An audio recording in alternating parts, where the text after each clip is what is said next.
네, 오늘 예배 나오신 성도님들 한 분 한 분마다 주의 큰 은혜가 있기를 축복합니다.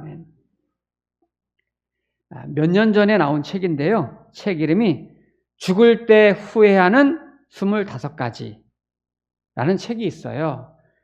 일본의 의사가 지은 책인데, 이분이 이제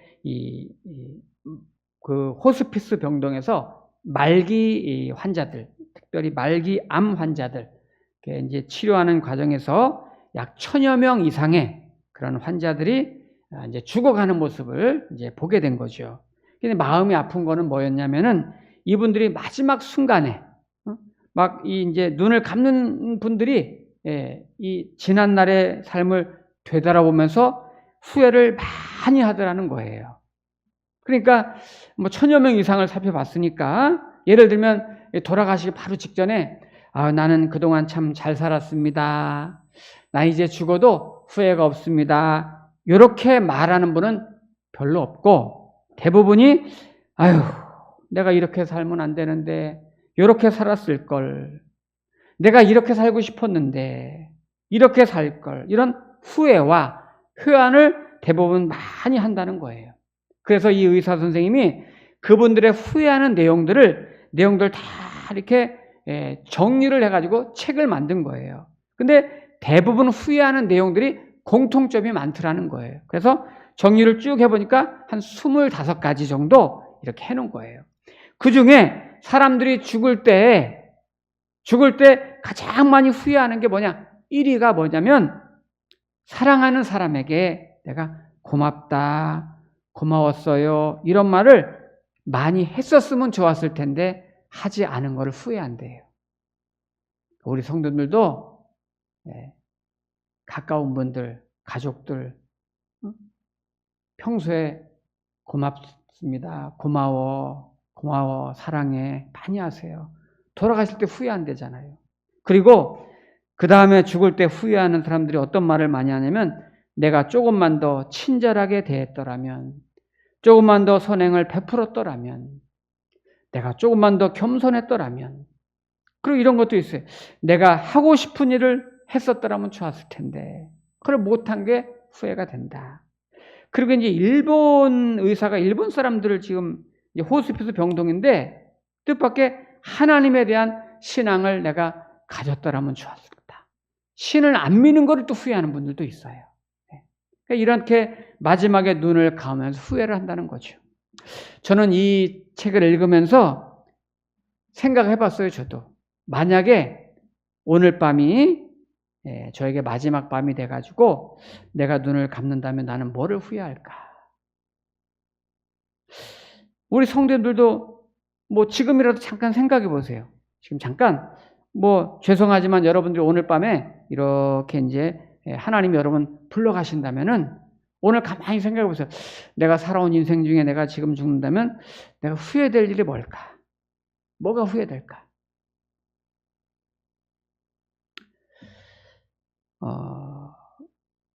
지금 내가 이 순간 후회되는 거, 마음에 걸리는 게 있으시다면 그래도 얼마나 다행이에요. 왜냐면 지금 우리가 살아있잖아요. 살아있으니까 지금부터라도 기회 있을 때 오늘부터라도 그거 안 하면 되잖아요. 그렇게 안 살면 되잖아요. 그죠? 오늘 본문에서는 예수님이 성도로서 후회 없는 삶을 살기 위해서 어떤 열매를 맺는 게 후회가 없을까를 말씀하시는 대목이에요. 오늘 본문은 이렇게 시작해요. 예수님이 11장 12절에 보면, 이튿날 그들이 베다니에서 나왔을 때에 예수께서 시장하신지라, 배고프셨어요. 그래서 뭘 특히 봤냐면 멀리서 잎사귀는 한 무화과 나무를 보시고, 성경에서는 여러분 무화과 나무는 이스라엘 나라랑 친숙한 나무예요. 그래서 이스라엘을 무화과 나무로 비유하기도 해요. 이스라엘을 상징하는 나무니까요. 근데 오늘 이 그림은 예수님이 지금 배고프해요. 배고프기 때문에 뭔가를 기대하고 뭔가를 바라고 무화과 나무로 이렇게 뭐 좀 얻어먹으려고 가셨단 말이에요. 지금 여기 예루살렘에 지금 들어왔잖아요. 그런데 어떻게 됐나요? 거기 13절에 보면 멀리서 잎사귀는 한 무화과 나무를 보시고, 잎사귀가 있었으니까 당연히 열매가 있을 줄 아셨겠죠. 혹 그 나무에 무엇이 있을까 하여 가셨더니 가서 보신즉 잎사귀 외에 아무것도 없더라. 이는 무화과의 때가 아님이라. 네, 살짝 어려울 수도 있는데요. 지금 예수님이 멀리서 보니까 무화과 나무에 잎이 있었어요. 옛날 성경에는 잎이 무성하게 있었다고 그랬어요. 그러면 이 무성하게 있었으면은 열매가 많이 있을 것이다 생각하고 가셨는데 가니까 잎사귀만 있고 열매가 없었어요. 알고 보니까 이때는 무화과의 때가 아직 아니다. 이렇게 성경에서 말했어요. 그런데 놀랍게도 예수님은 무화과 때가 아닌데 이 나무를 무화과 열매가 없다고 저주하듯이 말해요. 자, 14절 한번 볼까요? 예수께서 이 나무에게 말씀하시되 이제부터 영원토록 사람이 내게서 열매를 따먹지 못하리라 하시니 제자들이 듣더라. 얼마나 무서운 말이에요. 무화과 나무는 평생 열매를 맺지 못할 것이다. 이렇게 말씀하고 심판을 하세요. 무섭지 않아요? 여기서 이제 우리가 풀어야 될 의미가 뭐냐면, 아니 무화과 때가 아니라고 했는데 왜 예수님은 열매를 찾으러 가셨고 또 없다고 평생 앞으로 열매 맺지 못할 거라고 저주를 하셨을까? 이거는 이 당시에 이제 이 무화과 나무의 농사법 배경을 알면 우리가 좀 훨씬 도움이 될 거예요. 우리나라도 무화과를 밑에 지방에서 하더라고요. 근데 우리나라랑은 이스라엘 농사법은 좀 다르죠. 기후와 토양이 다르니까.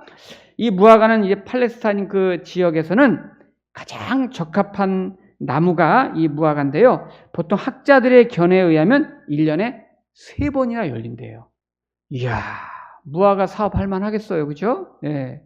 첫 번째 수확기는 5월, 6월에 이렇게 열리는데 이게 아주 즙이 많고 물이 많아가지고 연로하신 분들, 어린아이들이 먹기 참 좋은 무화과가 보통 6월에 많이 열리고, 그 다음에 여름에 뜨거운 폭염을 지난 다음에 10월경에 열리는 이 두 번째 수확기, 이때는 어마어마한 폭염을 견뎌서 냈기 때문에 이 무화과가 제일 잘 익어가지고 제일 맛있고 상품 가치도 가장 높고 당도가 가장 좋은 이 무화과. 그래서 이때 가장 인기가 좋고요. 세 번째 수확기가 언제냐면 겨울을 다시 지나서 2월, 3월에 그때 열리는 이 열매가 있는 거예요. 요거는 제일 맛이 없고 사실은 비정상적으로 열리는 조그만 열매예요. 그러니까 봄이 돼서 새 가지에서 나오는 열매가 아니라 지난해 나왔던 그 가지에서, 그 남은 가지에서 열매가 또 맺히는 거예요. 그러니까 옛날 나무, 옛날 가지에서 그대로 맺히는 거니까 크기도 작고 감춰져 있고 잎 속에, 그리고 즙도 별로 없고 단맛도 별로 없고 열매 크기도 보잘것이 없어요. 보통 요 무화과 때가 전이 아니니까요. 그런데 오히려 요때 열리는 요 무화과, 3월에 열리는 요 무화과가 6월에 열리는 무화과보다 10월에 열리는 무화과보다 더 아쉽고 더 잘 먹는 거예요. 왜냐하면 긴 겨울 동안 춥고 먹을 것이 없었던 그 고대 사람들에게는 요게 기다려지는 거예요. 그 겨울 끝에 오는 요 무화과, 작고 맛도 없고 보잘것 없지만 그게 아쉬운 거예요. 양식으로. 오늘 본문에 예수님이 무화과 때가 아니다, 이 말씀은 원래 열리는, 풍성하게 열리는 6월, 또 더 잘 열리는 10월, 그 무화과 때가 아니다, 이런 뜻인 거예요. 자, 그러면 요때 열리는 이 무화과에 대해서 예수님이 이제 요 나무를 통해서 그 당시 사람들과 오늘 우리에게 어떤 메시지를 주려고 지금 일부러 여기 가신 거잖아요. 이거는 잎만 무성하게 있고 열매가 없는 무화과를 이 당시에 종교주의자들을 지금 상징하고 있는 거예요. 이 당시에 종교 상태를 말하고 있는 거예요. 모두가 하나님을 믿는다고 하지만은 진심도 없고 생명도 없고 삶이 빠져버리고 아무런 열매도 없는 그 당시에 예배라는 형식만 붙들고 있는 종교 지도자들, 신앙인들, 생명 없는 종교 형태를 가지고 있는 자들을 하나님이 책망하시려는 그런 메시지예요. 분명히 예배도 드리고 성전에도 나오고 직분도 있어요. 교회 생활도 해요. 그래서 잎은 무성해 보이는데 실제로 밖에 나가서 그분들의 삶을 보면 전혀 열매가 없어요. 성도다운 모습이 전혀 없더라. 그 말을 하는 거예요.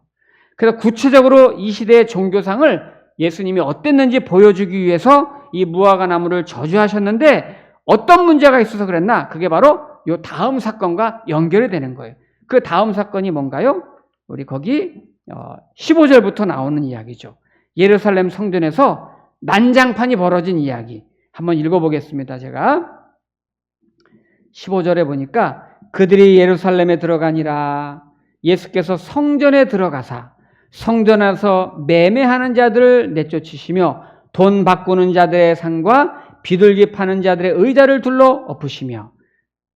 자, 여기 또 아무나 물건을 가지고 성전 안으로 지나다니며 허락하지 아니하시고 이에 가르쳐 이르시되 기록된 바 내 집은 만민이 기도하는 집이라 칭함을 받으리라고 하지 아니하였느냐? 너는 강도의 소굴을 만들었도다 하시매.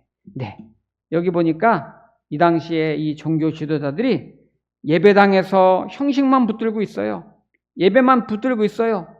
그런데 이게 이파리만 있는 거예요. 입만 무성한 무화과예요. 실제 들어가 보니까 전혀 하나님과 상관없고 성전과 상관없는, 그래서 주님이 이 성전을 다시 정화시키는 내용이 오늘 본문인데요. 아까 무화과 나무 열매 없는 이야기랑 오늘 이 성전 안의 이야기는 연결된 같은 메시지를 주는 거예요. 그럼 성전 안에 오늘 무슨 일이 구체적으로 있었는지 두 가지가 나오죠. 하나는 성전 안에 돈 바꾸는 사람들이 있었다고 했어요. 이거는 헌금을 미리 준비하지 못해서 돈을 바꾸는 것이 아니고, 성전 안에는 이 당시에 성전을 주름 잡고 있었던 이제 고관들이 성전 안에 환전소를 설치해 놨어요. 그래서 유대인 남자들은, 전국에 흩어져 있는 유대인 남자들은 1년에 3번씩 의무적으로 예루살렘 본 성전에 와서 예배를 드리게 되어 있단 말이에요. 그러면 세계에 흩어져 있는 유대인들을 보통 우리가 디아스포라라고 부르는데, 그 사람들과 전국에 흩어져 있는 사람들이 이제 의무적으로 1년에 3번씩은 와야 되니까 예루살렘 성전에 와서 올 때 다 헌금을 가지고 온단 말이에요. 여기서는 이제 성전세라고도 부르기도 하는데, 헌금을 드리려고 하면 너희들이 쓰던 돈은 안 된다. 외국 화폐는 안 된다. 성전에서는 꼭 이 성전세를, 성전에서 쓰는 화폐만을 헌금으로 드려야 된다. 이런 규정을 만든 거예요. 그러니까 이제 외국에서 온 사람들, 또 지방에서 온 사람들이 성전에서 통용되는 성전세, 성전 화폐로만 헌금을 드릴 수 있다고 하니까 할 수 없이 바꿔야죠. 어떻게 해요? 성전에 와서 이제 성전에서만 통용되는 돈으로 바꾸는 거예요. 그런데 문제는 환전할 때 돈을 바꾸는 과정에서 엄청난 폭리를 취하는 거예요. 예를 들어서 제가 5만 원 주고서 바꿔주세요. 그러면 4만 원만 주고 1만 원은 환전 비용이야. 이런 도둑놈들이 어디 있어요? 그죠? 네. 강단에서 도둑놈이라니까 좀 미안한데, 그래서 오늘 예수님이 17절에 보면 너희가 강도의 소굴을 만들었도다 그러죠. 강도의 소굴을 만들었다. 강도예요, 강도. 근데 성전세는 내야 되는데, 먼 곳에서 왔는데 울며 겨자 먹기로 할 수 없이 막 5분의 1, 막 4분의 1 떼서 바치는 거예요. 그 당시 제사장, 서기관, 바리새인들이 그런 일을 하고 있는 거예요. 그리고 더 기가 막힌 거는 가난한 사람들이 오늘 거기 15절에 보면은 끝에 보면은 비둘기 파는 자들의 의자를 둘러 엎으시며 그랬잖아요. 네. 이제 이 당시에는 또 제물로 양을 드리기도 하고 비둘기를 드리기도 하고 그랬단 말이에요. 가난한 사람들은 비둘기를 가져와서 드린단 말이에요. 그러면 그 성전 안에는 또 제물 검사관이 딱 있어요. 그래서 제물 검사관이 성전에 들어갈 때 이 양이나 비둘기를 검사한단 말이에요. 검사해가지고 이렇게 흠이 있나 없나. 왜냐하면 흠 없는 어린 양, 흠 없는 비둘기, 흠 없는 제물을 드려야 되니까 검사한단 말이에요. 근데 요즘식으로 말하면 고무줄 검사예요. 트집 잡는 거예요. 딱 보더니 이 비둘기가 눈이 흐르멍텅해서 안 되겠네. 이거 빠꾸 다른 비둘기 갖고 오세요. 이 양은 털이 너무 빠져서 안 되겠네. 이거 다른 거 갖고 오세요. 이건 발톱이 이게 안 돼. 이 발톱 갖고 어떻게 빠꾸.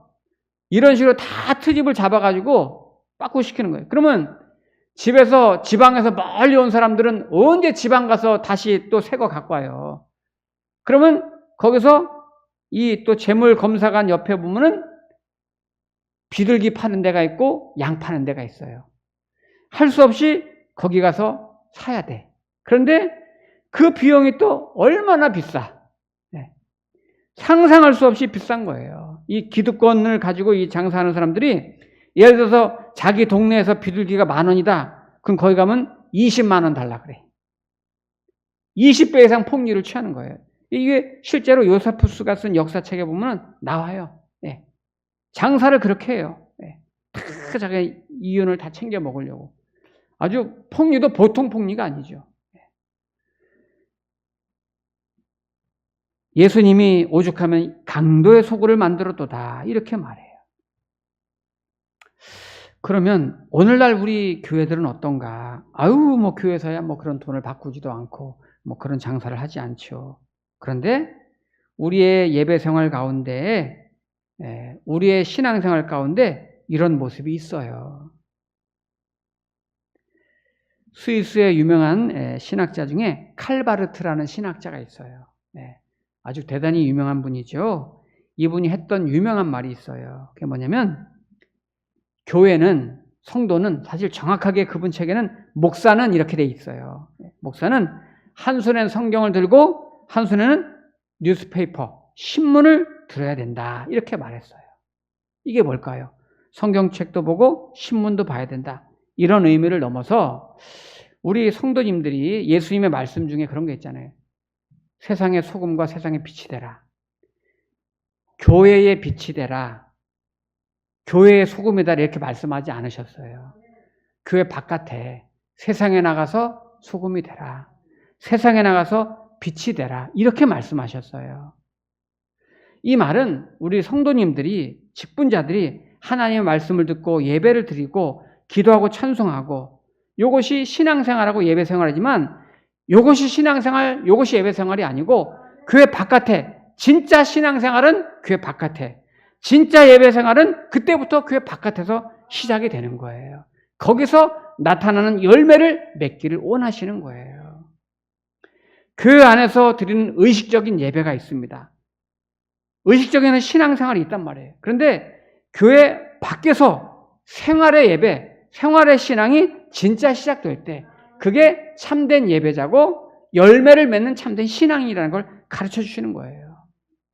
제가 신학대학교 졸업할 때 설교학을 가르치는 교수님이 마지막 종강 시간에 그런 얘기를 하더라고요.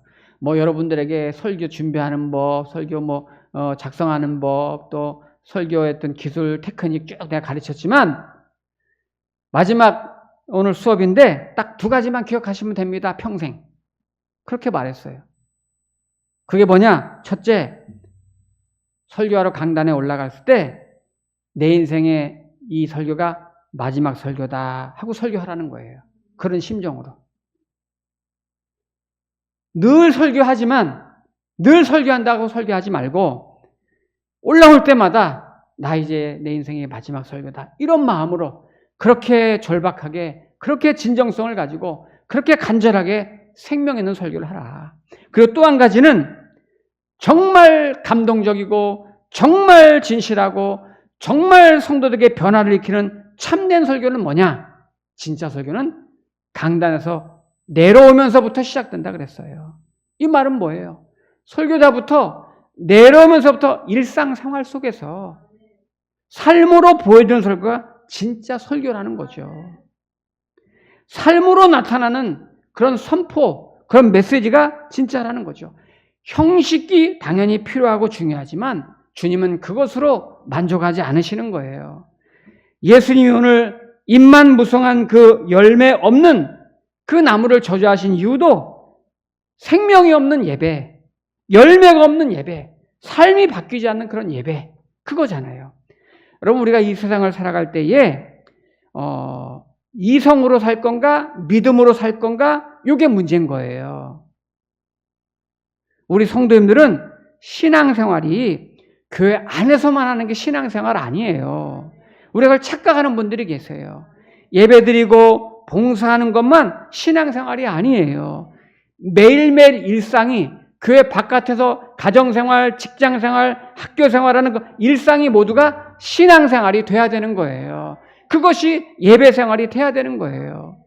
생각해 보세요. 여러분 교회 안에서 저 만나면 목사님 부르고 저도 목사로 행동합니다. 그럼 제가 바깥에 나가서는 목사가 아닙니까? 동네 사람들이 다 저를 목사로 봐요. 그러니까 제가 부담스러운 면도 있고 불편한 점도 있어요. 그러나 그런 삶을 살아내야 되는 거예요. 교회 안에서만 목사면 참 좋겠어, 편하고. 그러나 교회 바깥에서도 목사란 말이에요. 여러분 교회 바깥에서도 여러분 권사님이세요.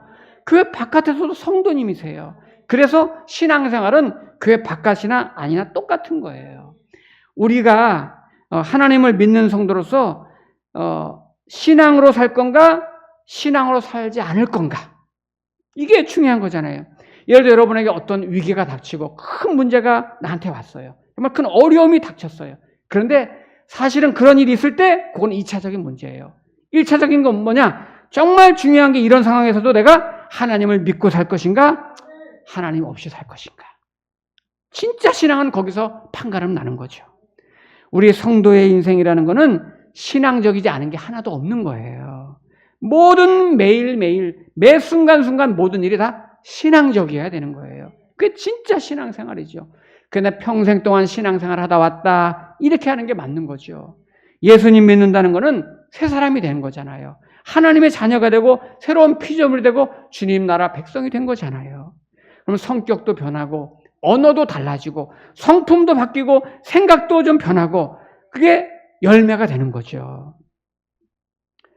어쩌면 오늘 예수님의 말씀처럼 입만 부서간 그런 무화과, 열매 없는 무화과, 그게 저와 여러분의 모습이 되지 않아야 됩니다. 날마다 우리가 직분도 있고 교회 나와서 신앙생활 되고 내가 교회 다닌 지 벌써 20년, 30년이야. 이렇게 무성한 그런 잎사귀는 있는데 내 삶을 들어가 보면 아무런 열매 없는, 인격도 바뀌지 못하고 여전히 말도 험하게 하고 한 인간의 가치를 막 무시하고 거만하고 포악하고 말이나 행동이 전혀 신앙적이지 않다면 그거는 열매가 없는 거예요. 여러분 아시잖아요. 우리 한번 찾아봅시다. 찾아보고 거기서 마칠게요. 갈라디아서 5장. 신약성경 조금 뒤쪽으로 가면 있죠? 고린도 다음에. 거기 열매 나오잖아요. 성령의 열매. 갈라디아서 5장.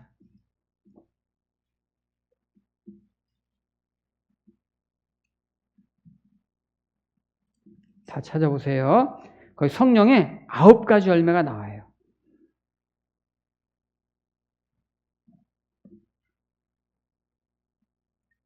(5장) 22절, 23절 2절입니다.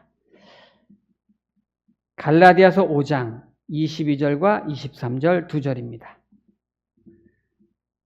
아주 유명하고 아주 아름다운 구절입니다.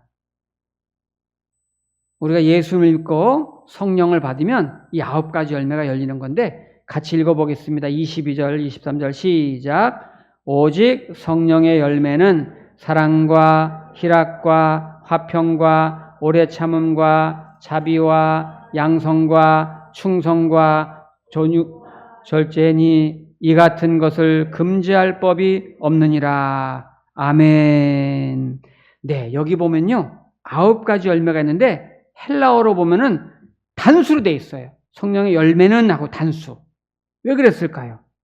그러니까 어떤 사람에게는 사랑의 열매가 있는데 희락의 열매는 없어. 이럴 수 없는 거예요. 이건 하나의 열매, 하나의 열매가 유기적으로 이렇게 맺혀 있는 거예요. 덕목이에요. 성도의 성품과 인격과 삶에 관한 열매란 말이에요. 열매. 여기 열매는 다 참된 성도는 자연스럽게 이런 열매가 맺어지게 되어 있다. 다양하게.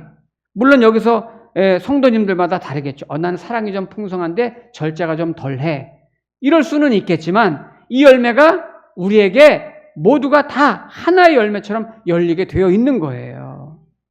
우리 성도님들이 이렇게 나와서 예배드려서 하나님 앞에 우리가 경배하는 거 너무 소중해요. 그러면서 우리가 믿음이 자라고 말씀이 깨달아지고 성장하게 되는 거죠. 그런데 정말 참된 성도, 열매 맺는 성도라는 것은 오늘 여기 갈라디아서의 말씀처럼 내 삶 속에 입만 이렇게 있는, 신앙의 연조만 자랑하는, 무늬만 있는 그런 성도가 아니라 정말 하나님 앞에나 사람들 앞에 그 인격과 성품과 품성이 성도답고 직분자답고 정말 이런 성령의 열매들, 은혜의 열매들이 이렇게 주렁주렁 맺혀질 수 있는 그런 참된 신앙인들이 될 수 있기를 주의 이름으로 축복합니다. 아멘. 기도하겠습니다.